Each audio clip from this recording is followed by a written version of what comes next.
congressional map? I would recommend that everybody look at the map and see if it's a net positive. It's up to the state legislature to do this, but in trying to pick up a seat, you don't want to jeopardize other seats. So I've been told, I don't know if this is accurate, that 3 Republican districts go from the mid-60s to the mid-50s, that the new 6th district will be 51% Republican. That's not exactly a runaway. So when it comes to the map, I understand people are trying to pick up a seat. Just use common sense. Senator, have you talked to President Donald Trump about this? And if so, I've told his people that, make sure the map accomplishes the goal. If at the end of the day we create a map that gives Democrats more competitive opportunity, what have you gained? You may pick up 1 seat, you may risk 2 or 3 others.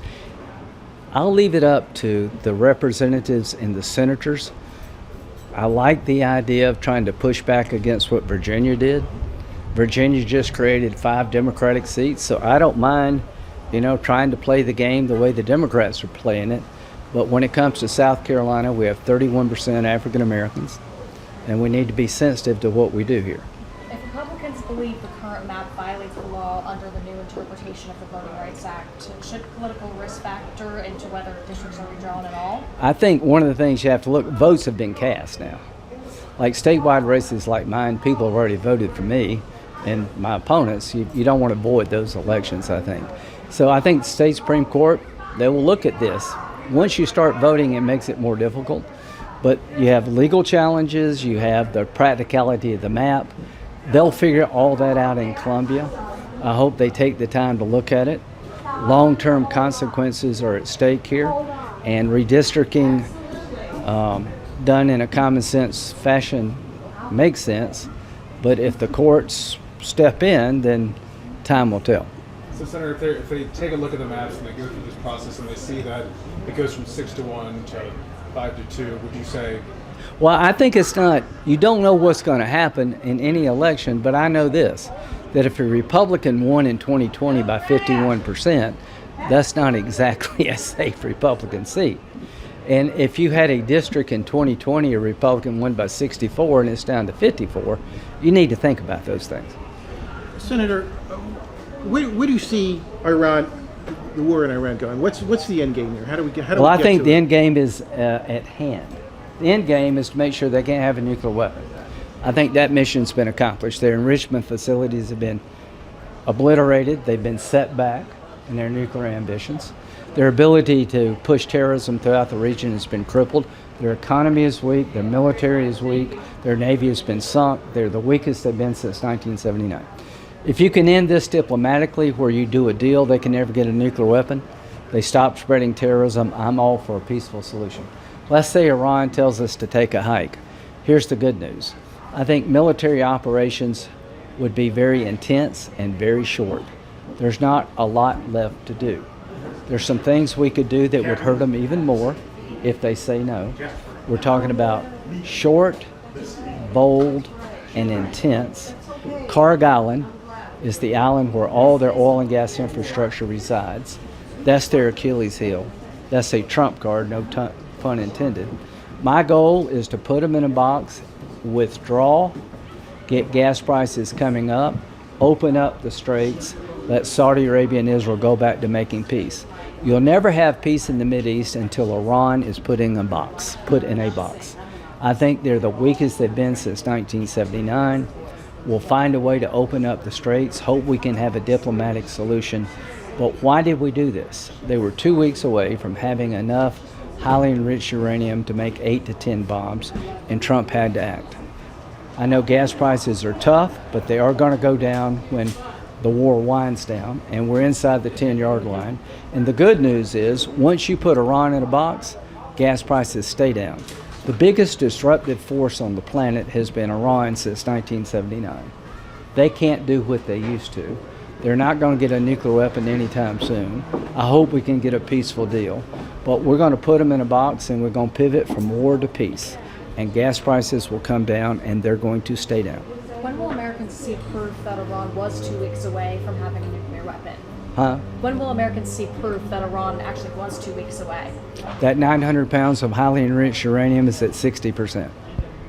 It's underground. They admit they have 900 pounds of 60% highly enriched uranium. To go to 90% is 2 weeks. 90% is weapon grade. Name one person who doubts that. Go find one person who will say Iran does not have 900 pounds of highly enriched uranium at 60%. They do. They bragged about it. They threatened to go to 90%, and that's when Trump did Midnight Hammer. There is zero doubt that they had enough 60% uranium, could get to 90% in 2 weeks to make 8 to 10 bombs.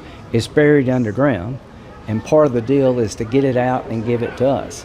60% is a dirty bomb. 90% is a nuclear bomb. Have you seen proof of it? Yeah, I mean, ask the Iranians. Nobody doubts it. Just get on the internet.